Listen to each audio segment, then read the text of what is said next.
Good morning. My name is Eric Baer, and I'm a part of the graduating class of 2018. Now, the title of my talk is Find Your Compass, and today I'll be speaking about my summer experience during the summer of 2016. Now picture this. My dad dropped me off, he got back into his car, and the vehicle just roared away. I stood standing there on the sidewalk at the age of 16 in a new city all alone. I walked back to what would become my home for the next 10 weeks. It was a small little place right in the heart of Albuquerque, and although it was a little safer than the other spots, it was still pretty dangerous.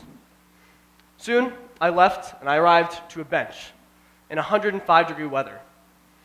Now, I knew where my compass pointed. I needed to go to the transportation center because I needed a bus pass. Now, another man on the bus had a different type of needle, and he had his own compass too.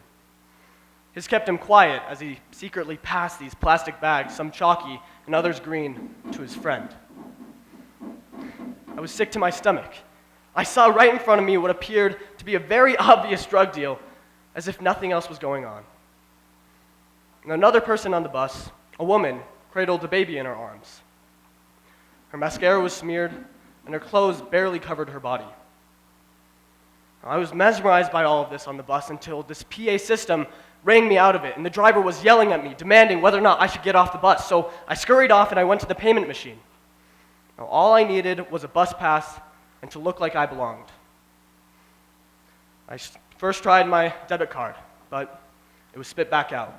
So I tried some dollar bills, but that didn't work. And only after I shoved $30 behind the service counter did I get this little yellow rectangle that would become crucial to my survival that summer in Albuquerque. I readjusted myself, reoriented my compass, and I moved on to my next goal. I needed groceries from Walmart on San Mateo because I was on a budget. Now, little did I know that the nickname for this store was Stabby Mart, but at least that's not as bad as Murder Mart, the store on Carlisle.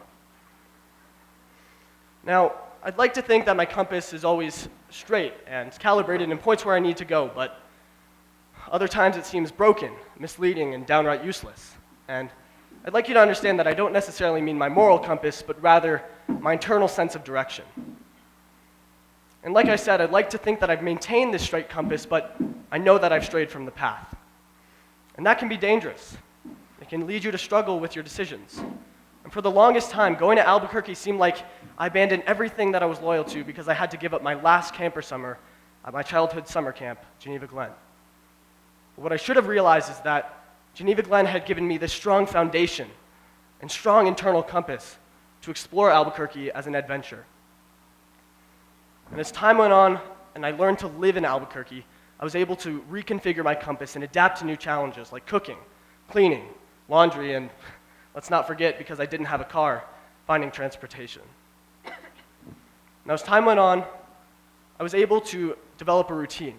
I would wake up, make the same breakfast, I would somehow find a way to work, I would work for 9 or 10 hours, then I'd somehow find my way back home, cook, do laundry if I needed to, and then I'd go to bed. But on the weekends, I wanted something different, to divert from my usual path. I'd say out of all of the late night strolls on Route 66, the gas station sushi, regretfully, and all of the trail hikes, the most powerful experience was an incredible road trip.